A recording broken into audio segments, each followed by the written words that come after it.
குதிரை இல்லாமல் நம்மளால் இருக்க முடியாது. அது நம்மளே நிறைய இடம் விடலாம் வேணாம்னு நம்ம நினைக்கிறப்ப ஃபுல்லாக அது ஏதாவது ஒரு ரூபத்தில் வந்து குதிரை நின்றும்.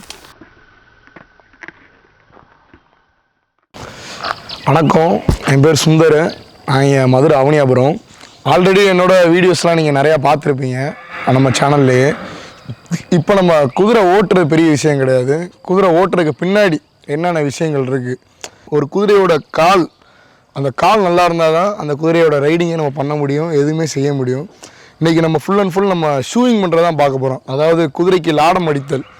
அந்த லாடை இருந்தால் தான் அந்த குதிரை வந்து கால் கூச்சம் இல்லாமல் கல் முள் எந்த இடத்துனாலும் அது ஃப்ரீயாக நடந்து போகும், ஓடும், செய்யும். அப்படின்றப்ப அந்த லாடம் தான் ஒரு குதிரையோட கால் அமைப்பே அது மாற்றுது. கால் பெயின், அந்த நம்ம குழம்பு அதிகமாக வளர வளர அந்த குதிரையோட காலே பெண்டாயிரும், அந்த எலும்பு பூரா பெயின் ஆயிரும். அப்படின்றப்ப இந்த லாடம் அடிக்கிறது வந்து ஒரு முக்கியமான விஷயம். அந்த லாடம் அடிக்கிறத பற்றி தான் இன்றைக்கி ஃபுல்லாக நம்ம பார்க்க போகிறோம். ஆல்ரெடி நம்ம வீடியோக்கு நிறையா சப்போர்ட் பண்ணியிருந்தீங்க, இந்த தடவையும் நல்லா சப்போர்ட் பண்ணுவீங்கன்னு நம்புகிறேன். பார்ப்போம். ஆமாம்,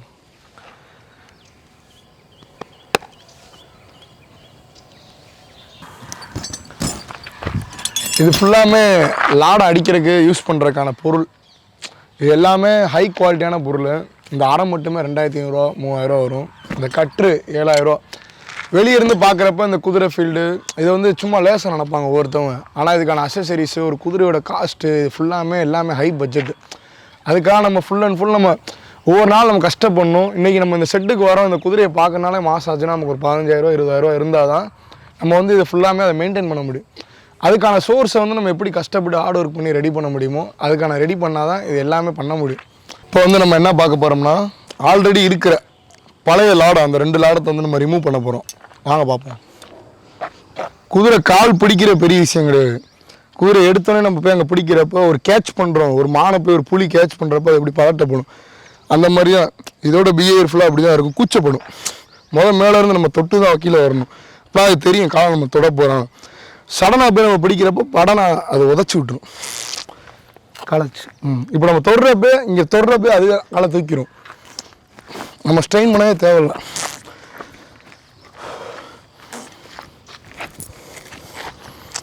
ஃபுல்லாக உள்ளே தங்கியிருக்க தேவையில்ல டஸ்ட்டு.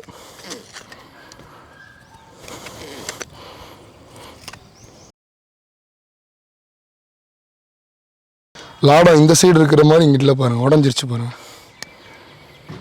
இந்த பல்பை தான் நம்ம ஃபஸ்ட்டு பிடிக்கணும். அதான் லெஃப்ட்டு ரைட், அதே மாதிரி left right, left right, left right முடிஞ்சு. நாளத்தை நம்ம ரிமூவ் பண்ணிட்டோம். தம்பி உட்டன் நைஃப் எடுங்க.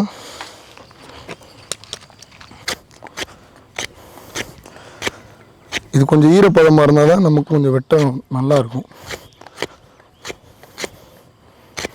ஒரு தேங்காய் அமைப்பு எப்படி இருக்குது, தேங்காவை உடைச்சா அந்த மாதிரி இருக்கணும் ஒரு குதிரையோட கால் அமைப்பு. அப்படின்னா தான் அந்த குதிரைக்கு எந்த ஒரு ப்ராப்ளமும் வராது. இல்லைனா குருத்து கீழே இறங்கிடும், ப்ளட்டு ஃபுல்லாக கீழே இறங்கிடும், சின்ன சின்ன கல்லில் ஏறினா அதுக்கு ரத்தம் வர ஆரம்பிச்சிடும், நிறையா ப்ராப்ளம்ஸ் இருக்குது. இது நம்ம பார்க்குற ஷூயிங் ஒரு மெத்தடு. இன்னொரு மெத்தட் நம்ம ஹீட் பண்ணி அடிப்போம். கங்கில் போட்டு அந்த இரும்பை, அது வந்து குதிரை, அந்த ப்ராப்ளமேட்டிக் குதிரைக்கு தான் அந்த மாதிரி செய்வோம். நீர் இறங்கியிருக்கும். ஆல்ரெடி இது குழாம் கம்மியாக தான் இருக்குது. இல்லைனா நம்ம அது ஃபுல்லாமே லேயர் கட் பண்ணுவோம். போனோடய நம்ம ஓரளவு பிடிச்சி தான் கட்டியிருக்கு. இந்த மாதிரி எல்லா கட்டுருமே வெட்டாது. இந்த மாதிரி இருக்கிற கட்டுரு ஃபுல்லாமே ஹார்ஸுக்குன்னு அந்த மெட்டீரியலில் அந்த மெத்தடில் செஞ்சுருப்பாங்க. அது மட்டும்தான் அந்த இதில் வேலை செய்யும். பாஸ் ஹராம்ஸ் பேட்டி வந்து போதும். இங்கே நமக்கு கொஞ்சம் கம்மியாக தான் இருக்குது, பிரச்சனை இல்லை. இதில் இப்போ நம்ம கொஞ்சம் தேவையில்லாத குழம்புலாம் இருக்கும். இதை நம்ம கரெக்டாக வெட்டணும். எக்ஸ்ட்ரா நம்ம வெட்டினாலும் ரத்தம் வந்துடும், நிறையா ப்ராப்ளம் இருக்குது, குதிரை கூச்சமாயிரும்.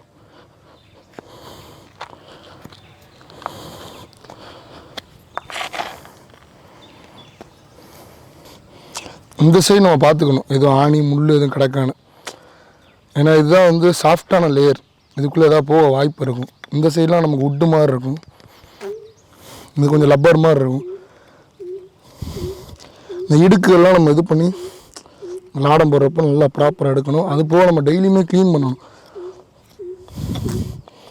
டெய்லி க்ளீன் பண்ணால் இந்த அளவுக்கு நமக்கு டஸ்ட் இருக்காது.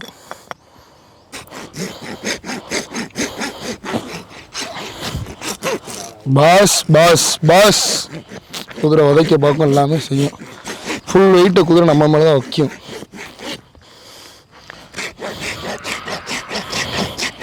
அப்படின்றப்ப ரைடிங் போகிறப்ப குதிரை நம்மளை தாங்குற மாதிரி அதுக்கு நம்ம லாடம் போடுறப்ப நம்ம குதிரையை தாங்கிக்கிறணும். இதுதான் ப்ரொசீஜர்.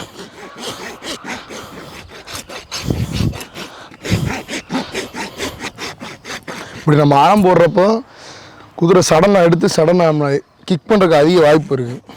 இந்த குதிரையும் வந்து முதல்ல வந்து தெரியாது. ஃபுல்லாக இப்போ நம்மகிட்ட ட்ரெயின் ஆனோடனே அதுக்கு தெரியும். குதிரை வந்து நம்பி தான் அது காலை கொடுக்கும். நம்மளை கரெக்டாக அவன் பண்ணிடுவான் அப்படின்ற இதில் நம்பி தான் அது காலை கொடுக்கும். நம்ம ஒரு தடவை தப்பாக அடித்து உள்ளேருந்து பிளட்டு ஃபுல்லாக வெளியே வந்துருச்சுன்னா அடுத்து நம்மளை முடிஞ்சளவு அது நம்பாது. நம்மளை கிக் பண்ணி தள்ளி விட தான் பார்க்கும். இப்போ இந்த குதிரை இப்போ தான் நம்மளோட ரீசெண்டாக வந்தது. வந்ததுலேருந்து இப்போ இதுக்கு வந்து ஒரு 3வது லாடக்கட்டுன்னு வைங்களேன். ஃபஸ்ட்டு இடம்லாம் நம்மளை நம்பலை. ஆனால் நாங்கள் ஒரு காலுக்கு போட்டதை வச்சுட்டு அந்த 3 காலுமே ஆட்டோமேட்டிக்காக அதை கொடுத்துருச்சு. அப்படியே போக போக இப்போ ஃபுல்லாக நம்ம கால் தொட்டாலே லாடம் போட போகிறோம், காலை க்ளீன் பண்ண போகிறோம், கரெக்டாக கொடுத்துரும்.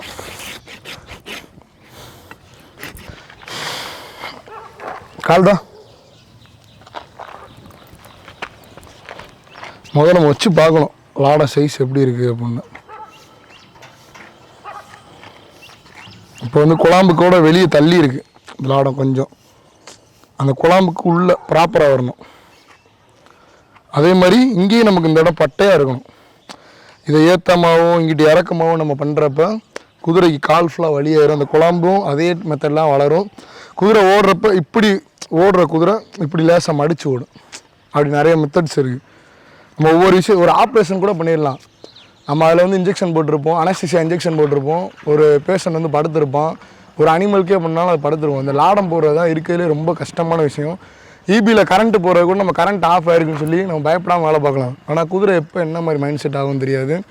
நம்ம மேலே தப்பு இருந்தாலும் இல்லைனாலும் குதிரை வந்து ஒரு அனிமல் தான். அது எப்போ என்ன மாதிரி உதைக்கும் செய்யும். அதே மாதிரி அதுக்கேற்ற மாதிரி நம்ம ஒரு சின்ன ஆணி ஒரு இது மாற்றி உள்ள குருத்துக்கு போயிடுச்சுன்னா அப்படியே குதிரை இங்கே நிற்கிற இடத்துலையும் சரி சடன்னு உதற ஆரம்பிச்சிடும். கால் ஃபுல்லாக ரத்தம் பிளட்டு ஓட ஆரம்பிச்சிடும். பக்கத்தில் இருக்கிறவங்கள உதைக்க ஆரம்பிச்சிடும். அந்த இடத்துல குதிரை கண்ட்ரோலே பண்ண முடியாது. இப்படி நிறையா பிரச்சனைகள் இருக்குது. இதெல்லாம் தாண்டி தான் நம்ம அதை செஞ்சிட்ருக்கோம்.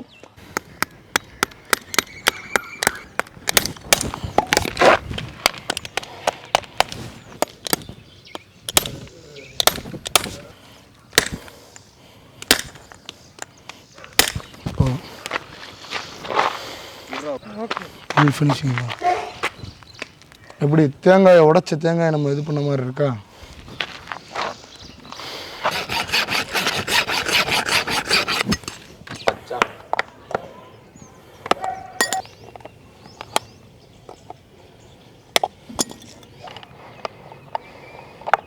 தேங்காய் நம்ம உடைச்சா அப்படி இருக்கும், அந்த மாதிரி இருக்கணும் உள்ள ஃப்ரேம் வந்து.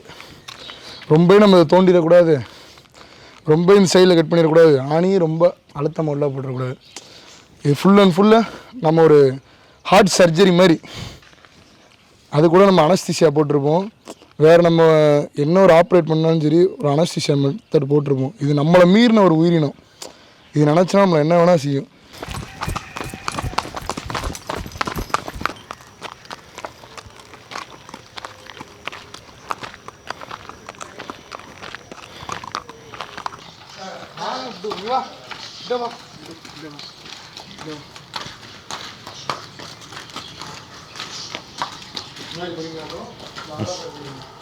ப்ரோ எல்லா உயிரினமே நம்மகிட்ட பாண்டிங்காக தான் ப்ரோ இருக்கும்.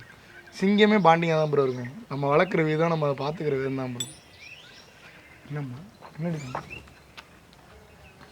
நமக்கு இருக்கிற அதே ஃபீலிங் அதுவும் இருக்கும் ப்ரோ. நம்ம அதை என்ன மாதிரி அதை பார்த்துக்கிறோம், அது மாதிரி நம்ம எவ்வளோ உண்மையாக இருக்கிறோமோ அந்த உண்மையை அதை வெளிக்காட்டும் ப்ரோ. என் கூட எப்படி பழகிக்கிறேன்னா நமக்கு அதை பிடிச்சிருக்குல்ல ப்ரோ, பிடிச்சிருக்குன்றப்ப நம்ம அதை கொஞ்சுவோம், பிரியமாக இது பண்ணுவோம், அதுக்கு நமக்கு பிரியப்பட்ட சாப்பாடு நம்ம வாங்கி கொடுப்போம் செய்வோம். அப்படின்றப்ப அதுவும் நம்ம மேலே லைக் ஆயிரும், நம்மளும் அது மேலே லைக் ஆயிரும் ப்ரோ. குதிரை இல்லாமல் நம்மளால் இருக்க முடியாது ப்ரோ. எப்படி சொல்ல, மனுஷனுக்கு நம்ம செஞ்சால் கூட விசுவாசமாக இருக்க மாட்டான். ஆனால் இந்த விலங்கு செய்கிற வந்து கடைசி வரையும் நம்மளை மறக்கவே மறக்காது. அதோட இதை எப்படி எக்ஸ்போஸ் பண்ணணுமோ நம்மளை ரைடிங்லேயும் சரி நம்மளை கஷ்டப்படுத்தாத மாதிரி அதை எப்படி நடந்துக்கணுமோ அந்த மாதிரிலாம் அதை நடந்துக்கணும். நம்ம பார்க்காத பாரம்பரியமான ஒரு விஷயம் லாடம் அடிக்கிறது, அதை பற்றி நம்ம இப்போ பார்த்தோம். நெக்ஸ்ட்டு ஃப்யூச்சரில் வந்து நம்ம நிறையா குதிரைகளை பற்றி அதை எப்படி வச்சு பராமரிக்கிறோம், அது என்ன மாதிரி ஃபீட் பண்ணுறோம், என்னென்ன லாங்குவேஜஸ் என்னென்ன மாதிரி அதை பேசுகிறோம், அதை எப்படி நம்ம ட்ரெயின் பண்ணுறோம், அதை பற்றி நம்ம ஃபுல் அண்ட் ஃபுல் எல்லாமே நம்ம பார்க்கலாம். இந்த மாதிரி ஒரு பாரம்பரிய கலைகளை இந்த மாதிரி விஷயங்களை வந்து சப்போர்ட் பண்ணுற சேனல்ஸ்க்கு வந்து மெயினாக நீங்கள் சப்ஸ்கிரைப் லைக் பண்ணுங்கள். ஏன்னா எதுக்கும் நம்ம லைக் பண்ணுவோம், சப்ஸ்கிரைப் பண்ணுவோம், தேவையில்லாத விஷயங்கள்லாம் நம்ம அதை வந்து நம்ம ஒரு பெரிய விஷயமாக நினப்போம். ஆனால் அதை காட்டி பெரிய விஷயங்கள் வந்து நிறையா இருக்குது. அது நம்ம கண்ணுக்கு தெரிஞ்ச விஷயங்கள் வந்து அவங்கள மாதிரி சேனல்ஸ்க்கு வந்து நீங்கள் நிறையா சப்ஸ்கிரைப் பண்ணுங்கள். அதை வந்து அவங்களுக்கு ஒரு மோட்டிவேட்டாக இருக்கும். அடுத்தடுத்து அவங்க நெக்ஸ்ட்டு எப்படி உங்களுக்கு நல்ல வீடியோஸ் கண்டென்ட் வந்து உங்களுக்காக அவங்க கொடுக்க தயாராக இருக்காங்க. சரிங்களா? நன்றி.